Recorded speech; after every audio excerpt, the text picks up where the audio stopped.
Un hivernage dans les glaces. Jules Verne, résumé du chapitre 15. Penellan veille près du feu pendant l'absence de Louis. Il prépare le souper. Mais en revenant de la cambuse, il trouve André Vasling installé à sa place, faisant cuire de la graisse.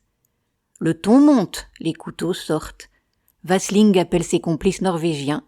Le piège était prêt d'avance. La cabine devient un champ de bataille. Penellan lutte corps à corps avec Vasling. Autour d'eux, Misonne, Turquiette et Pierre Nouquet sont attaqués dans leur lit, trop faibles pour se défendre. Le sang coule, les cris se mêlent à la fumée, la bassine de graisse renversée flambe sur les charbons, empuantissant tout le logement. Et là surgit l'impensable. Un ours gigantesque se dresse sur l'escalier. Un coup de feu retentit, la bête blessée s'enfuit. Vasling, croyant Louis de retour, se précipite sur le pont avec ses hommes. Penellan, ligoté, ne peut les suivre. Sur le pont, le combat est chaotique. Vasling affronte l'ours et, acculé, serait perdu si Louis Cornbutte, posté dans les cordages, ne tirait juste au cœur de la bête. Sauvé, Vasling sent pourtant sa haine l'emporter. Il veut sa vengeance. Un second ours tue au pic d'un coup de patte. Broie joquille avant de tomber sous les balles d'Herming et de Vasling.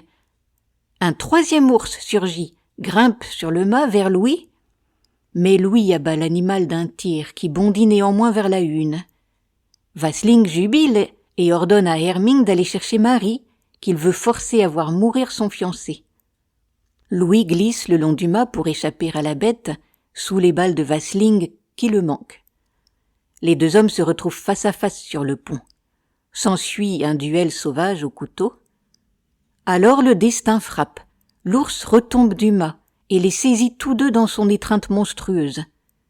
Penellan surgit, tire à bout portant dans l'oreille de l'animal. Dans un dernier spasme, la bête s'effondre, écrasant Vasling sous son poids. Louis, évanoui, reprend connaissance.